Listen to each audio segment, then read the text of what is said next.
Just ahead on American Black Journal, we're on the road at the Charles H. Wright Museum of African American History for a really frank discussion about an exhibit that has stirred up some protests. I'll get a one-on-one tour of the exhibit and get the perspectives of the museum and a community coalition that is opposed. Stay right there. American Black Journal starts now. Masco Corporation is proud to manufacture innovative and environmentally friendly products for the home. Delta faucets, craft-made in Merillat cabinets, and Behr brand paints have all been designed with you in mind. Masco and its family of companies, serving Michigan communities since 1929. Support also provided by the W.K. Kellogg Foundation, a partner with communities where children come first. The Cynthia and Etzel Ford Fund for Journalism at Detroit Public TV. The DTE Foundation proudly supports 50 years of American Black Journal in covering African American history, culture, and politics. The DTE Foundation and American Black Journal, partners in presenting African American perspectives about our communities and in our world. For nearly 100 years, Ally has been a part of Detroit, and we give back by volunteering and donating in our community. We have a commitment to diversity and increasing economic mobility in our hometown. At Ally, we're dedicated to doing it right every single day. And viewers like you. Thank you.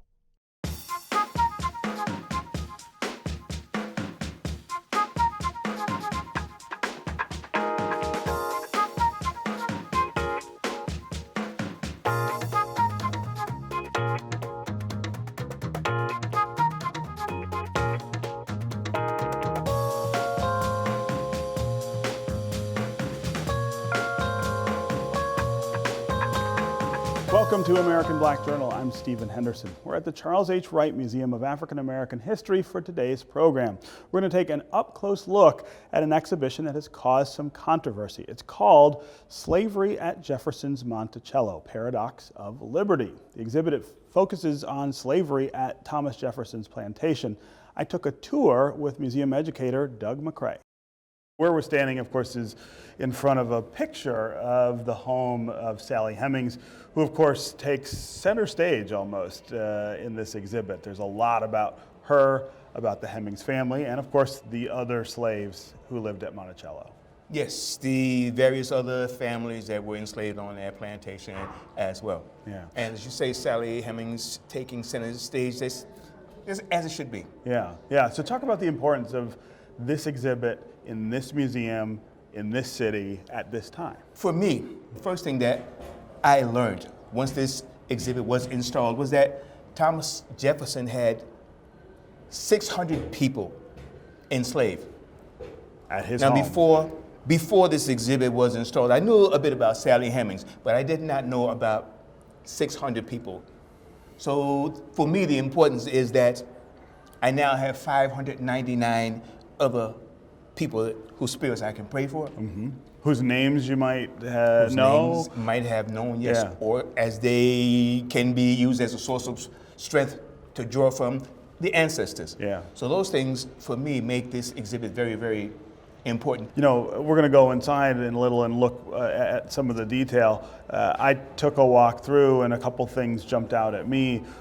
One is the detail in there about the families, and slavery had an effect on those families. Their Yes. ability to stay together, the ability to grow, the ability to remember. This exhibit does a really good job of trying to put some of that back together where it got broken many centuries ago. Yes, and that is incredibly important because in many instances that was the motivation for one person to escape and go to another plantation because one of their loved ones had been sold away. Mm-hmm. Or because they had heard about an impending sale. Mm-hmm. So that was reason, well, we can't stay together, let's all escape. And many that may have been sold to another plantation, they would escape and try to go and find their loved ones. Mm-hmm. So the other thing that strikes me about the exhibit is the sort of placement of things. You walk in here and Sally Hemings' home is the first thing that you see. You walk through the exhibit and you are seeing displays and narratives about other families that lived at Monticello, enslaved families. Yes. You don't come to Thomas Jefferson or any of the things really that he accomplished until you get way back in the corner of this exhibit. And I think that speaks to the purpose of this exhibit, and it's sort of the source of the controversy, is that people think somehow this is glorifying Jefferson or not vilifying him enough for his role in slavery. I think if you think about the way this is organized, it's a little easier to understand what's going on. Very true. And that is something that we really wanted to pay attention to in how we had this exhibit laid out. It was not quite the same as it was in some other cities, Okay. but placement has a lot to do with it. And I would say that the way it is done, it makes Sally Hemings and those other people much, much more important. Otherwise, if you're just focusing on Thomas Jefferson, you're thinking about the power he held over those people. Right. Makes a difference. It does. It does. This is a pretty typical example of the exhibits inside the exhibit. These family trees, which give you such a really detailed picture of the people, the actual people, and how they related to one another on the plantation. This, of course, is the Hemings family, The which Hemings is family. kind of the center of all of that. Yes, yes. And this one, I always say it's really, really informative. I have tried 2 or 3 times to follow it. I get lost every time. But it is still really, really interesting and important. Yeah, okay. Let's go see more. Okay. So here we are finally at the statue of Thomas Jefferson. And this is one of the more controversial parts of the exhibit. But when you get here and see what's really going on, I think the context is really important. I have spoken with people who have come here with the intention of being irritated, of being angry, despite what they see. And therefore, you don't really learn as much as you possibly can. People come here and they only see the statue. For me, 600 names. At the very top, as it says, remembering those enslaved. 600 names. And it's kind of, the visual here is that this statue of the 3rd president of the United States is surrounded by these names of the people he owned. I mean, there's something very powerful about just the imagery itself. Exactly.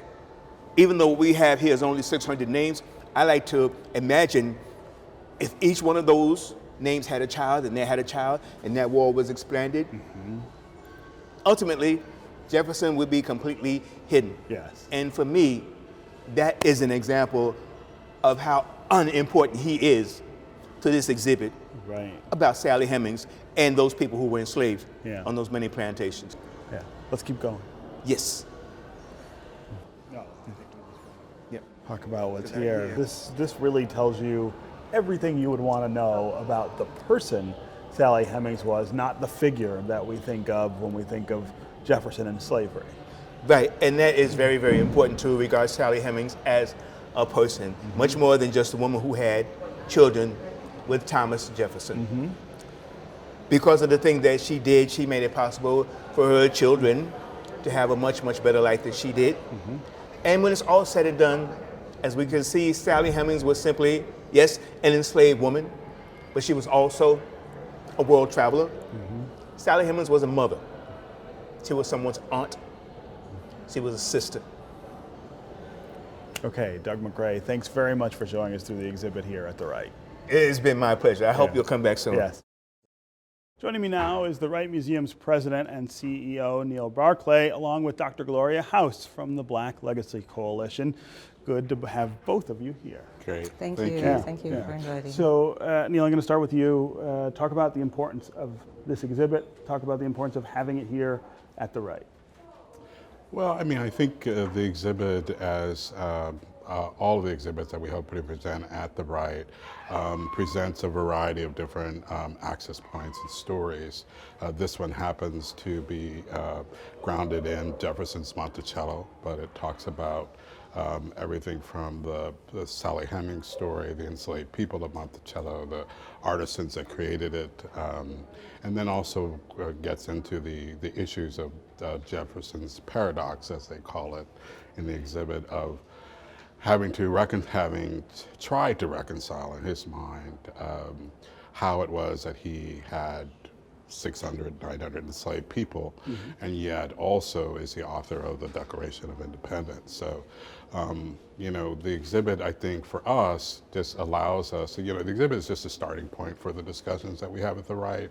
There are a number of other talks and conversations that we have, public programs, et cetera. So all of our exhibits are designed to raise a variety of different issues that can be further investigated and discussed in that context. So I think it's important because it just raises a number of very complex, very difficult and challenging issues of which people should rightly agree and disagree about. Right. So Dr. House, before we get to your point of view here, I want to note that you were unable to even go into the exhibit because you feel so strongly about your objections to it. So tell us what that objection is. It's not just my objections, it's the fact that our coalition is actually boycotting this exhibit. And so as a representative of that coalition, I wouldn't want to go into the exhibit, and I wouldn't want to lead people to think, oh, it's okay. You know, we're calling for boycott of, but it's okay if I go in. No, no. Our coalition has been involved with or expressing opposition to this exhibit long before it came. When we learned it was going to be brought here, we started to try to get to the museum board and say, no, this is a mistake. This isn't representative of what Dr. Wright envisioned when he fought so hard to found this museum. And we felt that it was a really sad use of limited museum funds to invest in bringing this museum.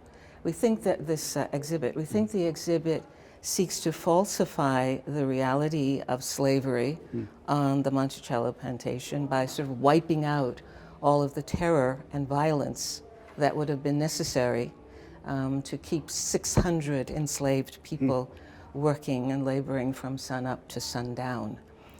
We know that our people were ingenious, that they were creative, that they invented things, that they learned ways to endure the hardship, right? But this was a miserable life for them, and it's a falsification of their experience to have an exhibit like this that just whitewashes all of that reality out of it. Yeah. The complexity of the exhibit is the thing that struck me when I went in. I had not seen it before I came here about a week ago to tape an interview inside of it. There are a lot of things going on in this exhibit. There are a lot of stories being told, all of them about the slaves who lived on that plantation, who were, as you say, brutalized on that plantation. Is it that you see no point in those stories, or you just think that they need that other dimension in order to be valuable to this museum? Well, you know, as an exhibit is a cultural artifact that is designed by someone, right, with intentions in mind. And we have to ask, what were the intentions of the designers of this exhibit? For us, it appears that the intention was, again, to rehearse the Great White Father historical way of telling American history, right? And we feel that in 2019, when so many of our young people are being slaughtered in the streets, when bigotry and racial hatred is in the atmosphere of the city, we don't need this again. And it's really a contradiction to what this museum was intended to do. We have a zillion African American heroes who could be the centers of any number of exhibits that could be brought here. The other thing I just want to bring up is that the fact that this exhibit is here, even though we started to oppose it and to speak out against it way back in the summer, tells us and tells the African American community that there is a failure of leadership in this institution. We believe that if we had a board of directors fully conscious of the museum that they are living in and supposedly representing, we would not have this exhibit. On that board would be African American scholars, artists, others who are familiar and knowledgeable with our history and our culture, and they would say, no, we don't really see the value of bringing such an exhibit to our museum. It's a struggling museum. It's the only museum, it was the only museum of its kind in the world until we had the museum The one in Washington. Washington, sure. So of all the museums in the world, and our single museum celebrating African American history, why are we now looking at the so-called paradox of Jefferson? So I want to go back to something you said. You said this white point of view, or white person's point of view, White about supremacy slaves. abounds. So can you give me some examples of the way in which you think this exhibit does that? Because when I go through, what I see is the centerpiece really of the storytelling, or the story here, is Sally Hemings and her family and all the other families, and we learn about them as human beings. What about that? It may be that the staff here at our museum, maybe that staff has been able to find a way to sort of shift the focus of the exhibit to Sally. It may be, but the original exhibit centered Thomas Jefferson, and the center, what should I say? He is there as the Great White Father. Behind him is a whole panel representing hundreds of enslaved human beings, right? Most of them with no last names, which illustrates the dehumanization, the fact that they're cut off from their own cultural and racial lineage, right? Removed from their geographical base, right? These are people who had been dehumanized in every way possible, in every way we can think of. So maybe that's no longer the center in the exhibit as you have it here, but that was the design of the people who originally did the exhibit, to have us again see Thomas Jefferson as the agonized Great White Father who is tortured by the fact that he owns 600 human beings, right? But at the same time lives on the wealth that they've created. Sure. Yeah. So answer her criticisms. So many comments I could make. So it's hard to tell a book by its cover, right? And it feels like to me that the coalition critiques an exhibit that is not here. And I had Dr. House and her coalition taken the time to see the exhibit, and I understand your boycotting and why you would want to do that. You would notice that the right, knowing the audience and the place that we are in, did in fact reimagine this exhibit for Detroit.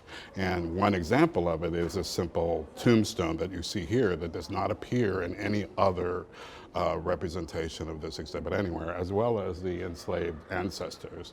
That is the first images that you see when you come into this exhibit. It's about the enslaved people of Monticello. There's no question about that. You don't encounter Jefferson until 2/3 of the way through. And I think this was a response to some of the critique that the coalition was bringing forward. Now, had I been the director at the time, this would have been brought forward. To Dr. House's point, I think it's a good one about leadership, right, is that the way you bring an exhibit like this to a community is you bring those people that Dr. House is talking about to the table when you're conceiving of thinking about bringing this. And probably would have taken them to the actual Monticello, looked at that exhibit, or in Dallas or whatever, talked to those curators, and then decided, is this something that we can really do here and represent this community properly? And I could not agree with that more. That was not done, right? And so as a new director coming in, what I really worked hard with the staff to do is to say, look, if we're going to do this, and again, by the time I come, the exhibit is actually here and paid for, right? So there's not a lot of options sending it back. What do you put in its place for 4 months, et cetera? So you have to look at that material and say, what is it about this material that's of interest to us in Detroit? What's really interesting about it to me is it's already appeared at 4 or 5 different institutions, including in Dallas, where none of this is brought out. So again, what I love about this for Detroit is that only here have these issues really been brought to the, to the point of really understanding what is the critique of this particular material, right? Does it give you any pause, though, the things that she's saying, not just about the way that this happened, but the substance of it, the idea that there is this statue of our third president in there, and you do have 600 some names behind him of the people that he enslaved. For her, that's a diminution of those people. Is that Well, it's something interesting that, because it wasn't a image that we could take out of the exhibit once it was Precisely. here. It's the central image of But the it's exhibit. not what we attempted to do by introducing fully formed enslaved people before you even encounter that image of Jefferson, is to really bring into relief that contradiction, right? So if you see Sally Hemings, if you see the families, if you see the craftsmen, you see all of that before you even encounter Jefferson, and then you see the image of Jefferson, it does bring into relief, I mean, it brings into sharper focus how paradoxical is the only word I can think of because that's the one in my mind. But you know, but how, you know, sort of the disconnect there is huge, right? In the initial presentation, I would agree.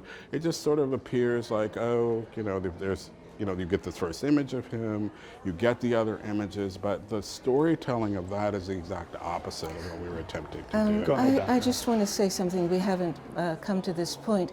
We have to remember that Sally Hemings was a child, 12, 13, 14 at the most, when President Jefferson decided that she was going to be the bearer of his children.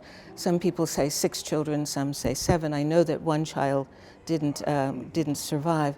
So nowadays we would call Jefferson, President Jefferson, an enslaver and a pedophile, right? People are going to prison in our current society for being pedophiles, right?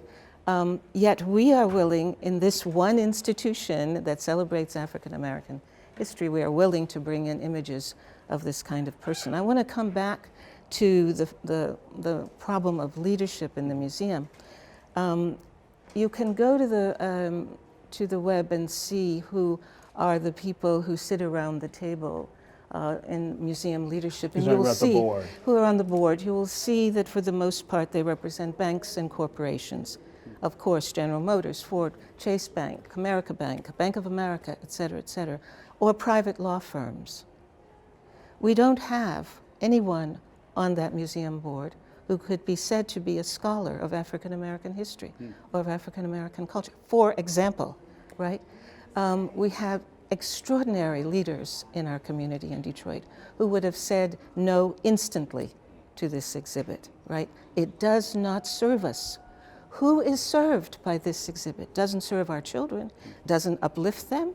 It doesn't say, look at your history, right? No, it doesn't. It actually does. No, It actually no, does. it So you does can look not. at a part of I it. agree. You haven't seen the exhibit, so It how does. can you I even have, talk I about have it? seen Hold on. photographs Hold of on. the exhibit. Photographs of the exhibit I have is seen not the photographs exhibit. of. I don't want to see the Well, exhibit. hold on. That's the Hold on a point. second. So what That's I the wanted point. to I don't want point my out- children to see the Okay, exhibit. just quickly, before we're going to run out of time, but I That's do the want point, the I very do want to point. ask you I find it about absurd. the criticisms of the board, right? The makeup of the board. Yeah. Is that Tell me something that a different we story of can, that board. that we can? I think that the board is constructed like every board that This I is have a seen. public institution. These are many public institutions is around a the public world, institution. including black institutions. But is there an who have opportunity board. There's a to- total opportunity, to and we just include, have elected new board members. And I think you'll see, again, some of the critiques that Dr. House is making have been resolved in that No, new they have class not of board been members. resolved. She doesn't even know who they are, so it's They, hard don't for ha- me to they have say. not been resolved. So I do think that You still situation feel as will though- be improved. I don't know She who doesn't they know are. who they Why are. isn't it public? Why haven't Because you it made hasn't public? been approved yet. Well, you see, they're not Yeah. on the board yet. So I just find this discussion. I mean, It doesn't matter. It If doesn't I matter. could say one So thing, I I think would It say matters. I think I her would say I point- think the her discussion point is well matters. taken. It Her matters. point is well taken. I think the board will change. It is changing as we speak. It hasn't been announced yet, but I do happen to know that I think that the board is going to be significantly different.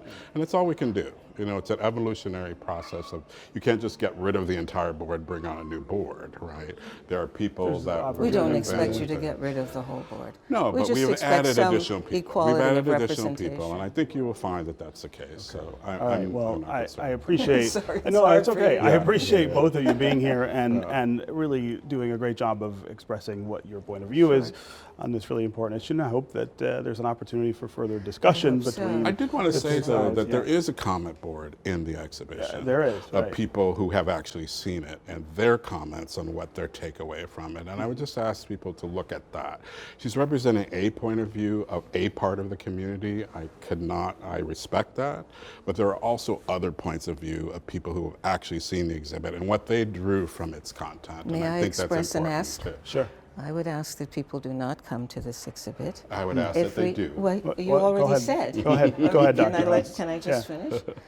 Let's not give the board any reason to believe that we accept this kind of lack of leadership in terms of our community and how we want to be represented. Okay. Well, again, thanks to both of you for being here and participating in the discussion. That's our program for today. Thanks to the Wright Museum for having us. Go to AmericanBlackJournal.org for more information on our guests and to check out past episodes. And you can always connect with us on Facebook and on Twitter. We'll see you next time. Masco Corporation is proud to manufacture innovative and environmentally friendly products for the home. Delta faucets, craft-made in Merillat cabinets, and Behr brand paints have all been designed with you in mind. Masco and its family of companies, serving Michigan communities since 1929. Support also provided by the W.K. Kellogg Foundation, a partner with communities where children come first. The Cynthia and Etzel Ford Fund for Journalism at Detroit Public TV. The DTE Foundation proudly supports 50 years of American Black Journal in covering African American history, culture, and politics. The DTE Foundation and American Black Journal, partners in presenting African American perspectives about our communities and in our world. For nearly 100 years, Ally has been a part of Detroit, and we give back by volunteering and donating in our community. We have a commitment to diversity and increasing economic mobility in our hometown. At Ally, we're dedicated to doing it right every single day. And viewers like you. Thank you.